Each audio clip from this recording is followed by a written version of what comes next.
kulanti wanaagsan daawadayaal meel kasta oo aad joogtaan soo dhawaada waxaan idinka codsanayaa dhammaantiin muuqaalka markuu idin soo gaaro inaad sii sheekaraysaan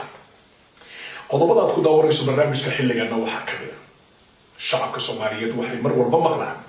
isbahaysi ayay lafta gareen iyo saciidani ku dhiseen magaalada Garowe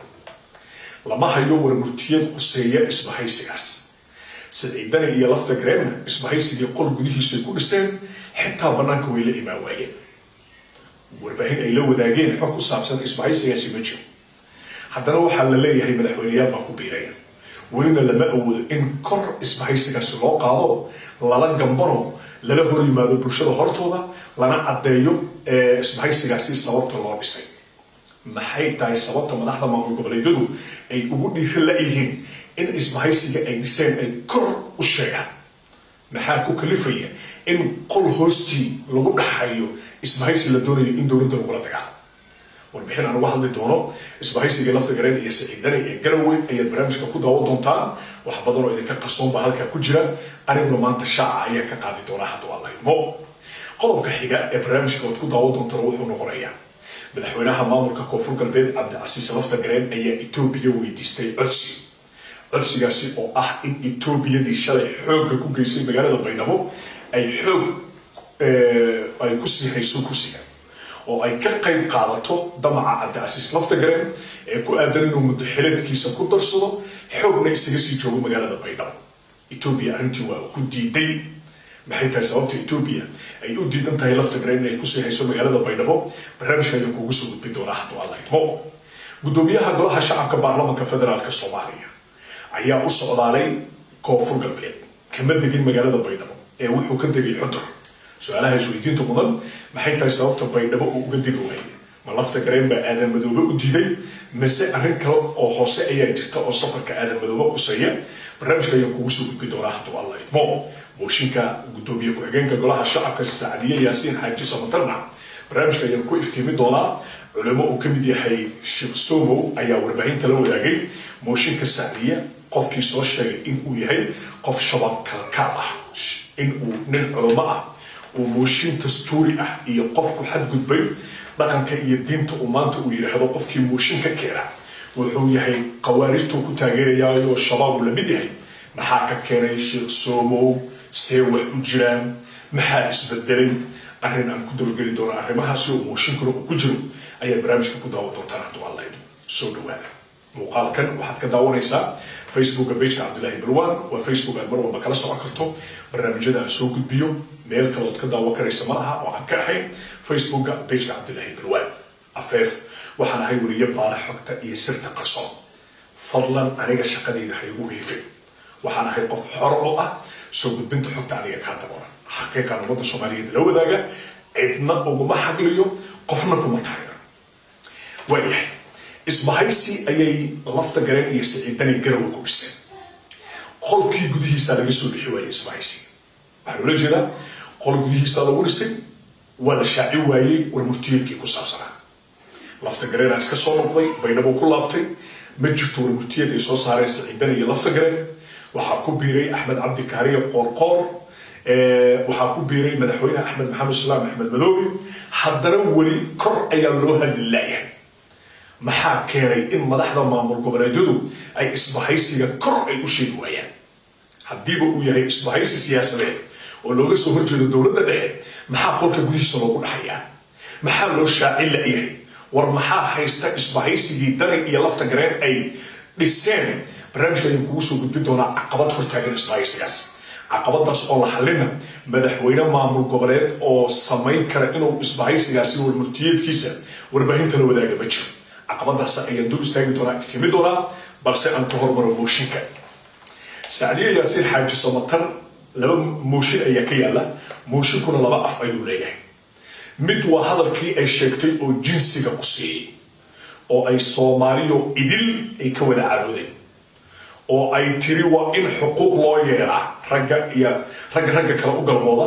iyo waxyaabo aan dhaqanka iyo diinta islaamka kaba qabin mid horta noocaas ku saabsan yahay wajiga labaad ee mooshinka Saacadiye waa waji ay gadaal ka riixayaan siyaasiyiin u badan kooxdii nabad iyo nolol oo u arka Saacadiye si joogitaankeeda inay tahay mid dhabarjab ku ah siyaasadooda sacdiya waxaa lagu haystaa inay ahayd marka koowaad marka laga soo tago arrimaha jinsiga iyo arrimaha ay afka ay ka sheegtay oo aan diiniyan iyo dhaqan ahaan u wanaagsanayn oo Soomaaliya oo dhan ay uga carooto marka laga soo tago kooxdii farmaajo ee nabad iyo nolol waxay ku haystaan kow inay ka mid ahayd xildhibaanadii falaagada ku ahaa dowladii hore inay madaxweynihii hore ee Soomaaliya madaxweyne Maxamed Cabdullaahi Farmaajo ay frimbi ku yeerisay isagoo oo golaha baarlamaanka ku sugan oo halkaa ay foodo ka dhalatay khudbadii madaxweynahana halkaa ay ku noqotay mid fashilantay waxayna aad u diidan yihiin gabadha intaas oo tilaabooyin ah qaaday waqtigii mucaaradka u ahaa Maxamed Farmaajo inay sii ahaato gudoomiye ku-xigeenka golaha shacabka taasoo micnaheedu yahay in arrintaasna ay tahay culays labaad oo Sacdiye haysta mushkilkeedu ilaa waxa laga abaabulayaa Turkiga waxaa ka qayb galaya siyaasiyiin oo ay hormuud u yihiin Farmaajo iyo Fahad Yaasiin waxaana sidoo kale ka qayb galaya siyaasiyiin kale iyagoo daaha ka gadaal ka hagaya waxaa ka mid ah Saciid Cabdullaahi Deni madaxweynaha Puntland oo aan ku qanacsanayn gabadhaasi Carab Saalax ah inay sii matasho Puntland oo doonaya in booskaasi la geeyo qof kale oo siyaasad ahaan isaga taabacsan marka Sacdiye culaysa badan ayaa haysta mushkilkeedana masalana mana sahlana si looga gudbo waxaana moodaa inuu yahay mushkil kaliya haysta dhaqaale ku filan mushkilada kale weli dhaqaale looma hayo laakiin mushkilka Sacdiye dhaqaale ku filan loo hayaa waliba arrinta la doonayo Sacdiye markii meesha laga qaado waa in la keenaa qof ku siyaasad ah siyaasiyiinta hadda hawshooda oo xitaa ay ku jiraan kooxdii Farmaajo iyo Fahad Yaasiin halkaasna hawsha laga wado oo gudoomiye ku-xigeenkii baarlamaanka federaalka Soomaaliya oo muddo ay haminayeen kooxdii nabad iyo nolol rajada la soo celiyo maxay ogtihiin Fahad Yaasiin iyo Farmaajo qorshoodu wuxuu ahaa gudoomiye ku-xigeenka koowaad ee baarlamaanka federaalka Soomaaliya in loo magacaabo Fahad Yaasiin haddii kale la geeyo qof Fahad Yaasiin la mid ah oo gacanta midig ee Farmaajo iyo Fahad marka qorshuhu waa ka labadaas af ayuu leeyahay mushkilka Sacdiye mana sahlana si looga gudbo balse waan arkaynaa halka uu ku dambeeyo mushkilkaas isbahaysi ayaa lagu dhisay magaalada Garowe waana dhaqaaqi leeyahay xitaa kor ayaa loo sheegi leeyahay maxay tahay maxaa hor taagan maxay madaxda maamul goboleedyada dalka kor ugu sheegi waayeen cid warbaahinta la wadaagtay ma jiro warmurtiyeed kama soo bixin shirkii lafta gareen iyo Saciid Deni oo isbahaysigaasi lagu dhisay madaxweyne maamul goboleed oo isbahaysigaasi u faahfaahin kara bulshada Soomaaliyeed la leeyahay madaxweyne la hor imaan kara ee dowladda federaalka Soomaaliya in isbahaysigaasi uu yahay mid la dhisay oo loo sheegi kara ayaa la leeyahay marka maxay tahay sababta maxaa isbahaysigaasi hortaagan barnaamijka kugu soo gudbi doonaa caqabad hortaagan isbahaysiga lafta gareen iyo Saciid Deni asayeeshee ku hormaro shaqada madoobe wuxuu ka degay magaalada Xudur waxa la filayay inuu magaalada Baydhabo ka dego sababtu maxay tahay haddaba sababtu way kooban tahay aadan madoobe gudoomiyaha golaha shacabka baarlamaanka federaalka Soomaaliya iyo madaxweynaha koonfur galbeed ee khilaafkooda wuxuu marayaa meeshii ugu sareysay waxa uuna gaaray heer maanta laga hor istaago inuu Baydhabo ka dego bedelkeedana wuxuu ka degay magaalada Xudur ee gobolka Bakool halkaasi ayuu ku sugan yahay ma suurtagal baa inuu Baydhabo socdaal ku tago مسهلنا أصير وحي دعوين أكيد دونا خلافك قدوميها قلها برلمان كشيء آدم مدوبي عبد العزيز لفت جرين وحمر يعني بيشي وقص الرئيس برنامج كأنه قوس وجود دونا وحي قصة كرنية صعداء كحضر بل حدوب بينما وجود بكرة يعني كلام من عكنه عبد العزيز لفت جرين عدسي أيوة يدسي دولة إثيوبيا وحكوا عصدي سراكيشة دولة إثيوبيا إني جرب استهجان وإذا ماذا كمدح بنان أمسهم أي بينما كسوان aan ka tirsaneen Amisom inay ku garab galaan inuu mudxiraad ku darsado kursiga ay ku sii hayaan waliba wuxuu yiri waxaan ka codsanayaa gabagabadii 2018 sida sameyseen inaad ii sameysaan oo markii aan kursiga madaxweynenimo aan imaanayay reer Baydhabo waa la xasuustaayo Ethiopia ciidamadeedii baa ka qayb galay in halka uu madaxweyne ka noqdo dadkii mudaharaadayay baa la wada jiiray halka waxa ka dhacay marqaati iyo wax taariikh qoran weeyaan mid aan anigu halkaan ku dabooli karo ama aan qari kara maaha marka wuxuu codsaday in Ethiopia uu garab istaagto sidii markii hore loo garab istaagay waqtigii uu kursiga doonayay waxaan idin xaqiijinayaa maanta Ethiopia inay diiday garab istaag military in la siiyo sheeg ee ninka la yiraahdo Cabdi Casiis lafta gareen lagu garab istaagay inuu mudxiraadka ku darsado siyaasadii Ethiopia ee lafta gareen waa soo xirantay بجرت عصي الدنباء وإثيوبيا ودرسا كانوا هذي أهلا من ميلتري يا هذي أهلا هيد من نقالة الباب كي إثيوبيا وكسر حربي وحين سنكيش لقربي من حوالها كونفور قلبي عبد العزيز لفت جرين أي شيء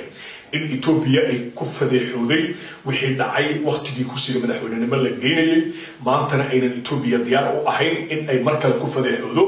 gudaha dalka Soomaaliya inay ka geysato xadgudub waxayna sheegeen in maamulka imika maamulaya Ethiopia oo gaamariyo ra'iisul wasaare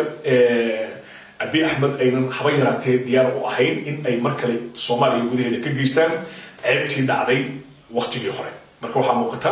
lafta gareen inuu soo waayay garab Ethiopia hadday ahayd xagga siyaasadda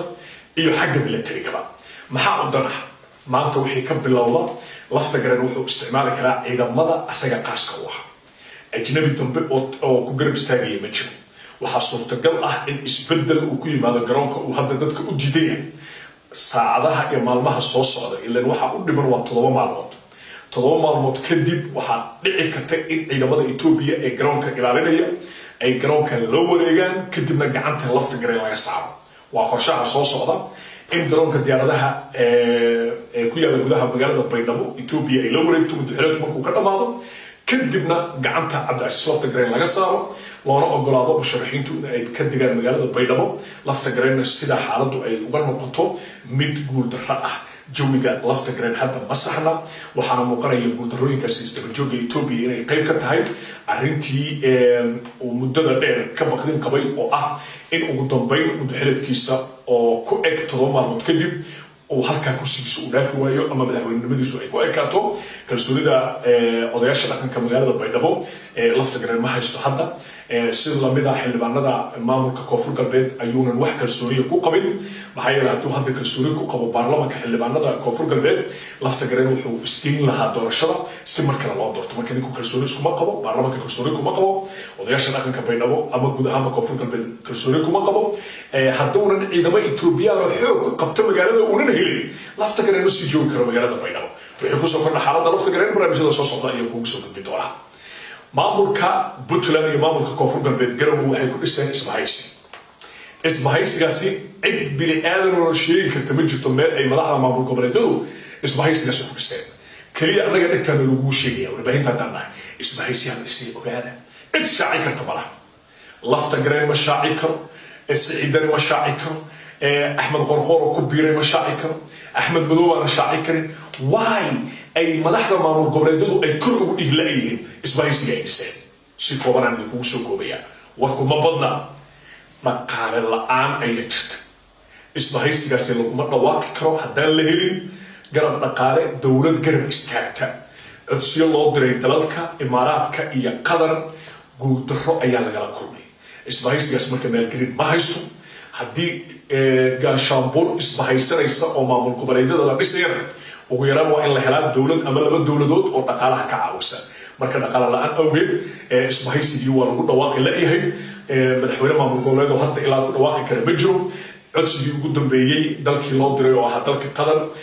guuldarraa ka timid imaaraadka ka horreeyey waa ka cagajiiday etoobiyana waxay la diidaba inay safar u aadaan lafta gareen iyo siciidani oo dabalcoodu ahaa markii ay dhisaan isbahaysiga inay ka degaan magaalada Addis Ababa baladu waxay ahayd isbahaysiga inay ku dhawaaqaan etoobiyana ay garab ku siiso si imaaraadka iyo qatar ay garab istaagaan isbahaysigaas iska daa inay garab ku siiseen ayadiina waa diidaynaya Addis Ababa ka soo degaan lafta gareen iyo siciidani imaaraadkii iyo qatarna waa diideen wax dhaqaalaha inay ku bixiyaan marka madaxda maamul goboleedyadu waxay leeyihiin haddaan ku dhawaaqno dhaqaalana aanan u hayn waxaa dhaanta af daboolan dahab yaanan waxba nalaga maqlin hoos aan arrinta u wadno marka waddada keliya hadda u soo hartay wax kale ma aha culays mooshin ah inay sameeyaan culayskaas ayaa u baahan xitaa dhaqaale موشنكو دقالو وباهيه مسهلنا موشن لو توريو حمزه دقالو ربا دقاله موشن لو توريو ادم مدو دقالو ربا marka hadaysan dhaqaale helin iyagana uma fududa in ay mooshinkaasi dhigaan aniguna kama daali doono isha ku haynayaan xaaladda iyo wixii soo kordhanay insha Allah isha ku hay Facebook page ka Cabdullaahi Burwan inta barnaamijkan mid ku kulmi doono nabadgelyo